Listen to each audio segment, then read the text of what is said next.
Well, here is why relationships fail and those micro moments of trust. You have to care about people other than yourself. You have to care about them more than you do the pocketbook and the money you're going to receive. And it always comes back to you as better. It always in the long term works out better for you, even if you receive temporary pain today, to do the right thing than to deal with an eternal problem that you have in your soul. Welcome back to the Conqueror's Way. Hey guys, optimizing your leasing systems is about more than just the tenant journey. It's about your referrals, your revenue, and ultimately your reputation. Leasing mistakes are going to cost thousands in vacancy, marketing, and broad damage. That's where the real challenge comes in. Done well, your leasing experience becomes your number one source of high-quality leads in the future. The market chases leads, but as a Conqueror, we build trust. Which game do you really want to play? Do you want to play the chase, get the lead game, or do you want to play the Conqueror game? It's not about some unique leasing process. It's about showing the tenant that you care. So there's some common breakdowns in the leasing process that I want to cover before we even get into this whole leasing journey in this episode, okay? First and foremost, so many people make this first mistake, and this first mistake that I want to talk about with you for a second it's one of those things that's a pet peeve of mine. Even with our leasing teams at Red Maples, I've talked to a lot of different investors, and they treat the lease like it's a sales transaction. It's not. This is a leadership process. And so if you think about it like this, like when you sell something, you're trying to convince somebody to do something. You're trying to persuade them to take action on something. This is not that, okay? This is their home. This is, do they want to be there or not? Somebody following you to something they want to do is called leadership. That's not called sales. And so if anything, this is an influential process to ensure that people are in alignment with what they already want. Don't put yourself in a position where you're losing steam and momentum in your business, jeopardizing your relationships, jeopardizing your revenue, and ultimately jeopardizing those golden referrals, all because you just simply want to sell them the home or the apartment. We don't do that at Red Maples. We lead prospects into the right property, the right home. And so that takes me to the second kind of issue that a lot of people have here, which is weak follow-up. Just because it's not a sales process doesn't mean that we don't follow up with people. Okay, so don't make the second core mistake, which is weak follow-up. What you got to do is you got to look at things from the leadership perspective. If you had a team member on your team, think about this. If you had a team member on your team and they just were not doing what you wanted done, you would assign them work and it doesn't get done. Do you not follow back up with that person? The same is true in the leasing process. We want to make sure that when we're leasing your property that they receive appropriate follow-up, that we hold them accountable to what they agreed they want to do. And that's a big differentiator between selling and leasing. In a sales process, I'm trying to convince somebody, to persuade somebody to take an action that they may or may not want to do. In a leasing process, they already agreed that they want your home. They already agreed that in the tour, they want to fill out the application. So following up is really for their benefit, not for your benefit. And so that just really, it strikes a balance between this whole concept of sales and follow-up in your leadership, okay? So mistake number one, leasing is not a sales process. And this mistake number two a lot of people make is they simply just don't follow up or understand why they're following up. Mistake number three, and this is definitely a common breakdown, not considering the tenant's experience in their process. Okay, you're trying to lease your property. You're trying to get your small multifamily filled. Totally understandable. And so you want to make the revenue off of it. You want a lease signed for that property. But what does the tenant want? Have you stopped 1 second to consider what the tenant actually wants through that process? How do they want to feel when they walk in, as they go through your communication prior to the home? How do they want to feel as they tour the unit? What emotions do you want them to have as they go through this process with you? What about after the tour? How do you want them to feel about that process? All of these things are extreme mistakes that people make, is because you're looking at this from your perspective. What can I get out of this property? I know I talk to thousands of investors each and every day. Their only thought process is, what can I get out of this unit? What is my return on investment? What is my cap rate? And those things are important, but not if you're considering how to lease a property. Okay. If you're actually talking about how to fill the property, we have to begin to think about this from the tenant journey, from the tenant experience, and what that tenant is actually going to feel as they go through your process. What is not just their physical journey, but what's their emotional journey that you're taking them down? What hassles and frustrations are you putting them through? I remember back to a previous tenant. It was a recent tour of ours, and I had a tenant that had texted into the platform, and we have team members that follow up back and forth with those communication efforts. But I saw that the tenant was frustrated because they couldn't figure out how to fill out the application online. Now, while I want the tenants to be self-sufficient, and they got to be able to use the technology, maybe they were having an issue. Maybe when they went to log back into their application, there were duplicates in our system, and so there was throwing an error. I don't know what the actual issue was, neither did my team member. And when I asked them about it, if they had called that tenant, that prospective tenant, in order to get the lease, they were like, oh yeah, I'm doing that today. Doing that today means do it right now on my books. But for you, you got to understand, my perspective was to care about that tenant. They had no opportunity to lease the property that they wanted to lease because they couldn't get into their application. Their application was giving them an error. That's where you want to make sure that you don't have hangups inside of your business. And so a lot of people just don't consider the tenant's journey. And they just, why don't I have another lease signed? Why is the unit not filled? I'm going to tell you why it's not filled. Because you're not thinking about it through the tenant's journey and the tenant's experience. The last mistake, and it's a big one, and this one, it's not so much a pet peeve of mine as much as it's one way to really help you see things the Red Maples way and to help you begin to lease like a Conqueror. And it's this: thinking that after the tenant moves in, it doesn't impact your leasing. Let me say it again. Thinking that after the tenant moves in, it doesn't impact your leasing. You're thinking, I got my unit filled. What does that have to do with leasing the property if I've already got it filled? Congratulations, I'm collecting my check. I'm making all of my money. Here's the problem. You forgot that it's going to go vacant one day. And you forgot that the experience that the tenant has after they move into the property tells all of the other tenants that potentially could rent properties from you how they're going to be treated. And so it's just so impactful and so important. If you think about it from this perspective, the leasing process is the management process. It doesn't end. It's a continuation. It goes from step 1 to step 2 to step 3 to step 4, and then eventually out the door. It is a continuation of the entire process. So when we talk about leasing, I know I've went through a lot of stuff over the last couple of shows as we've introduced you to the Conqueror's Way about leasing. But you got to understand, the reason I started with leasing was because in your mind, it's step number 1. But for me, the leasing is the entire management cycle and process. And so we look at it like, if we don't have volume on the front end, what happened along the way from an organizational perspective that's causing tenants not to enjoy their experience? What's causing tenants from a managerial perspective not to tell their friends and tell others about how amazing our service is so that we get more referrals and fill units faster? The real ultimate gauge of a management company isn't how fast they fill one unit. It's how they perform on your asset over a long period of time. And so we just don't want to have move-in day and that be the absolute worst moment of your tenant's journey. Leasing happens all the way through the move-in process. I want you to think about for 1 second a map, okay? Most leasing teams treat the leasing process like a map. We're right here, and now we got to go to this step, and then we got to go to that step. And I'm going to show you the leasing map in just 1 second.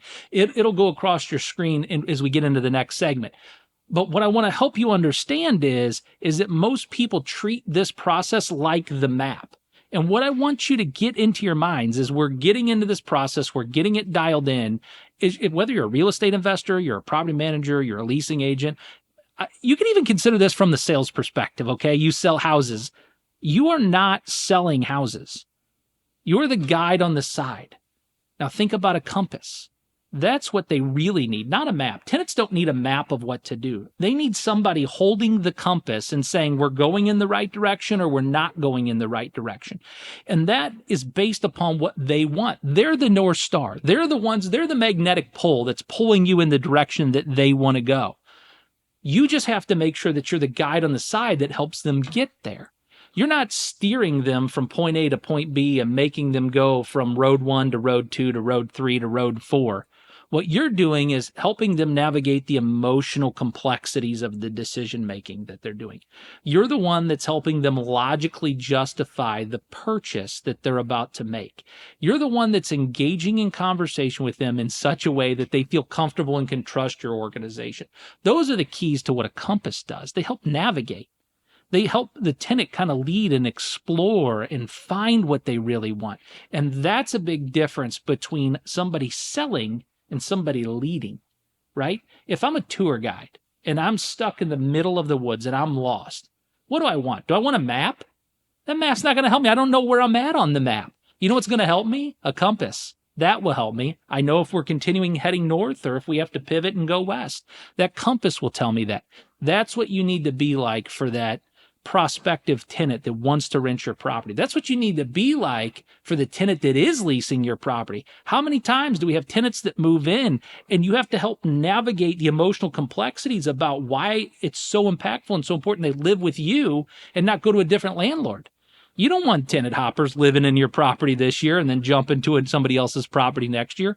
You want them to understand that yes, sometimes when an HVAC system goes out, 24 hours is nice, but there's not an HVAC technician available, so you have to help them navigate that for 48 hours, right, and walk through that process. That's all part of your leasing process, guys. That's what makes the entire property management industry different. You're either a commodity or you're a value-add service.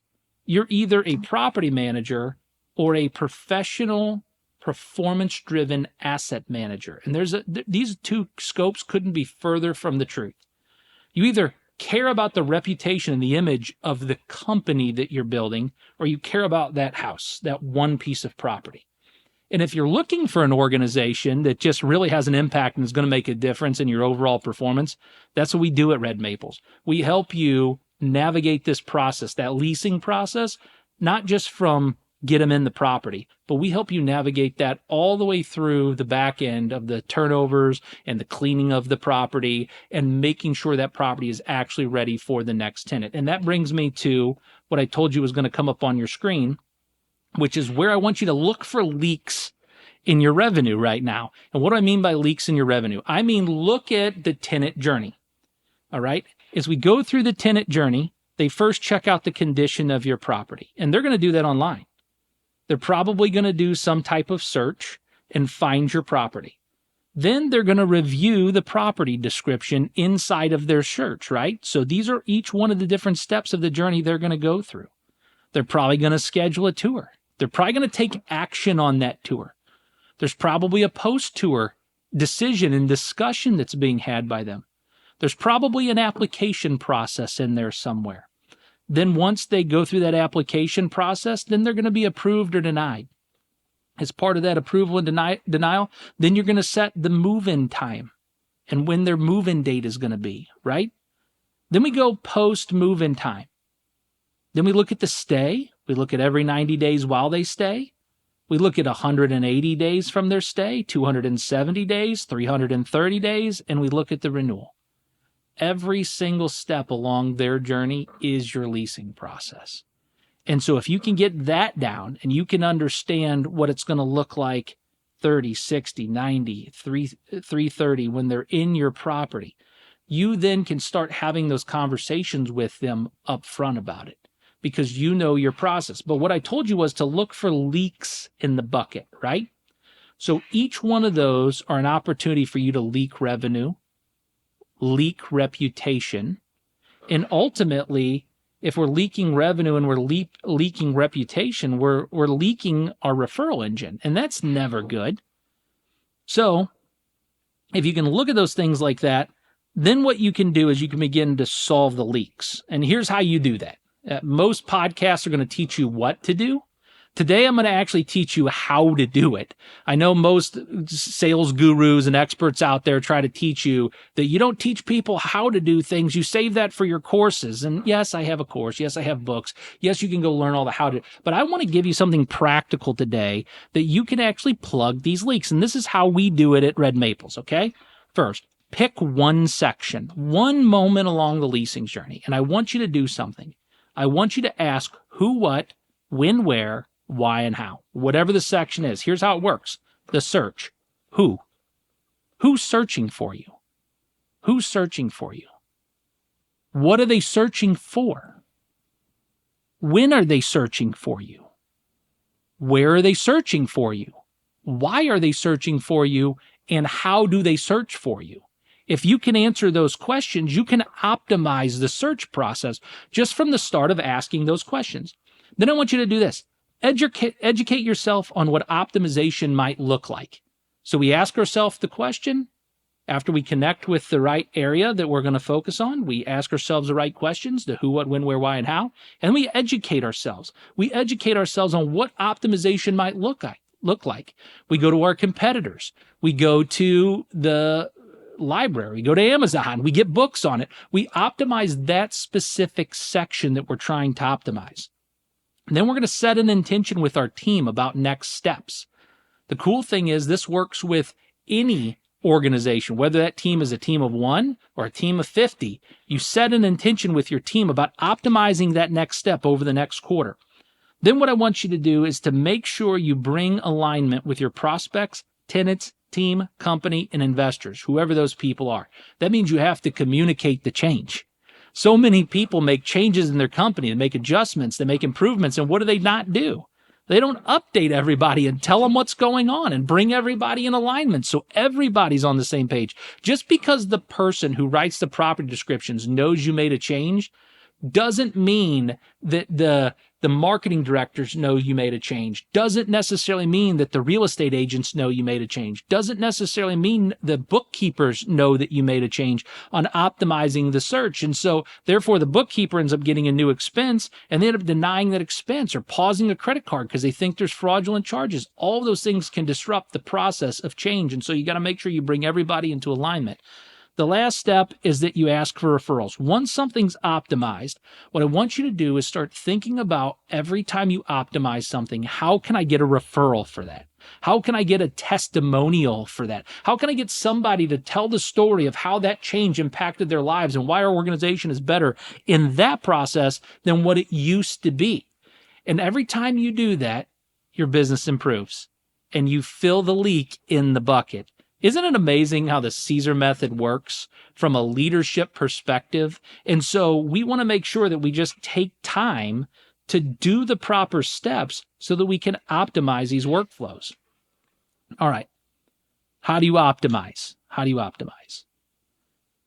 Optimization happens around numbers. I hope you guys don't tune out right now just because I said the word numbers. I know some of you are very influential people. You're very relationship oriented. And so whenever I say numbers about anything, that's when people dial out of my podcast. Please don't dial out right now. Please, if this is something that's important to you about optimizing your business, okay? Here's how we do it at Red Maples. I want you to think about how to do it in your business. Number 1, look at the inquiry to tour ratio. That's how many people inquired about your property versus how many people toured your property. If you can look at the inquiry to tour ratio, that tells you a story of something that might need to be optimized or something that's broken in the tenant's journey from the tenant's perspective. Look at your tour to application ratio. Tour to application ratio. Why tour to application ratio? Well, if they tour your property, but they're not applying, there's something broken in that process, right? So we can begin to identify these different leaks, these different areas, if we can document the number and have good, clear data to tell us that information. How about this?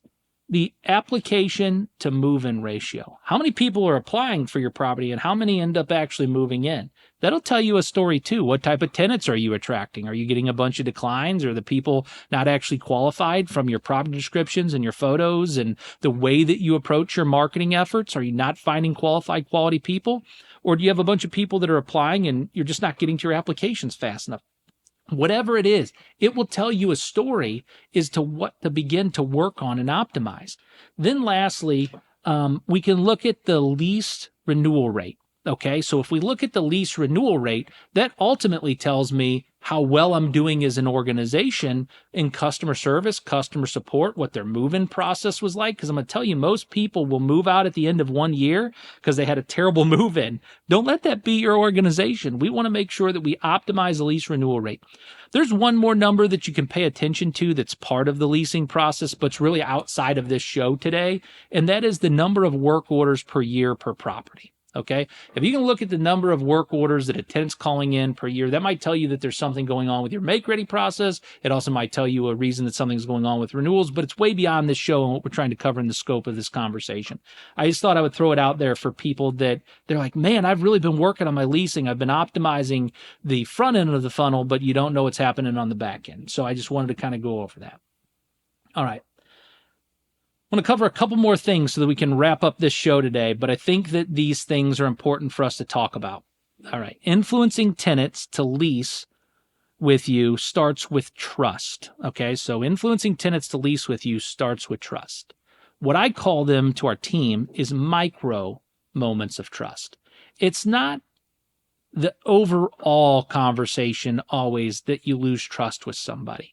It's in these micro moments. And there's actually 4 of them that I think are incredibly important when you're looking at leasing the property. The first moment of trust is in that pre-tour communication. The pre-tour communication. Are you establishing trust in that communication, or are you really not connecting with people at all? The second micro moment of trust is going to be on the property condition versus their expectations. And how this might break is if you have heavily doctored photos that when they finally show up to the property and tour, it's actually way run down compared to what those doctored, edited photos were, you're probably going to have problems with trust with that prospect. Or if you're only showing certain photos so that you don't have to show the bad part of the house, the ugly part of the house in your property listing, that's probably going to have some impacts on trust. The other thing that's going to have impact on trust in this micro moment is your responsiveness during the approval process. You have a tenant that applies for the property and they're extremely excited about moving in, and you're just unresponsive. You go silent on them because you're busy, you have other things going on. Number 1, hire red maples. But number 2, really honestly, it's a micro moment of trust. You're not getting back to people fast enough. One of the things that I often tell people is you don't want to rent from Joe, the landlord down the street, who has 1 or 2 houses, and then he's working a full-time job and can only get back to you between 6 in the evening and maybe 9 at night or on the weekends. You don't want your evenings and weekends disrupted by Joe, the landlord, when he's coming to have a maintenance issue or to review the house or to sign a new lease with you. You want to be able to work with people during normal business hours. And so you want to rent from a legitimate business. And so just responsiveness tells a story of trust for people just as fast as I told it to you. And then lastly is move-in support. People are heavy on frustration when they get to a move-in and they can't move into the property. Or you allow them to move in, but maybe they haven't done everything, and so you're hounding that person to get everything done after they move into the property. Move-ins are so critical. It tells a major story to our team, and it should to yours, of whether the tenant is even having a good experience at all with your company or not. It's like a critical point, right? And so it's a micro moment of trust because as they're getting ready to move into that property, is everything done? Have they been communicated with in a way that they can receive it and do the actions that need to be done prior to move-in? I'll tell you a story from back in 2014, 2013, 14? I don't know. I can't remember. A while ago, I had a tenant that was getting ready to move into the property. The team forgot to tell him to get their occupancy permit. It was move-in day.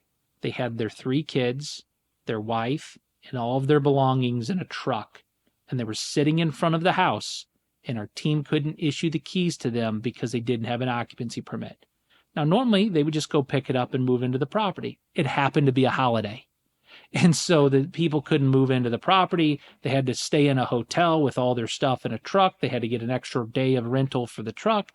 And it became a PR issue for me that I had to get involved with and deal with and help that tenant work through so we could get them moved into their property in a reasonable time and cover some of those costs. Don't let that be you.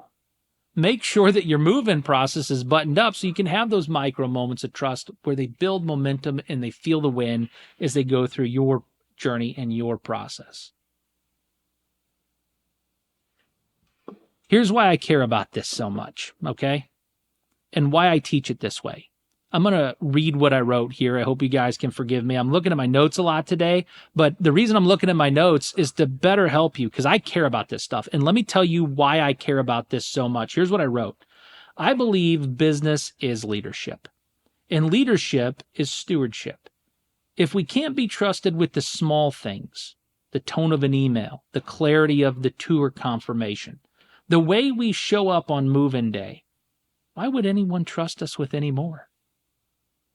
So business is leadership. It is micro moments of trust. It is the continuity that you build and the connection you build between you and other humans. Remember I talked about the business growth model that I use whenever I look through any type of business organization. We look at their revenue, and if the revenue's not right, we look at the rhythms, and if the rhythm's not right, then we look at the relationships. Well, here is why relationships fail and those micro moments of trust. You have to care about people other than yourself. You have to care about them more than you do the pocketbook and the money you're going to receive. And it always comes back to you as better. It always in the long term works out better for you, even if you receive temporary pain today, to do the right thing than to deal with an eternal problem that you have in your soul. So, with that said, remember back to the episode where I talked about captives and conquerors and their leasing process? Well, captives are captive to their software systems and their leasing systems, and they're chasing tenants and blaming the market. So captives are captives of their software, tenants, they're chasing. That's not where we want to be. Conquerors, they optimize their system and they're strategic. And that's what I want you to do. I want you to optimize. I want you to pick a section and optimize it. All right.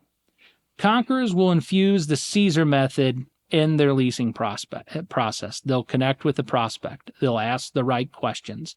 They'll educate them on the process that they're going through. They'll set the next step or the intention. They'll align with them to make sure it's the right fit. And they'll ask for referrals. Are you a conqueror in your leasing process? That's what I have for you today, guys. Leasing is no longer about filling units. It's about building a tribe of tenants who will stay longer, pay longer, care about your place longer. You don't want somebody moving in and tearing your place up. You want somebody moving in, respecting the property the same way that you would if you live there with your family. All right, guys. See you next time.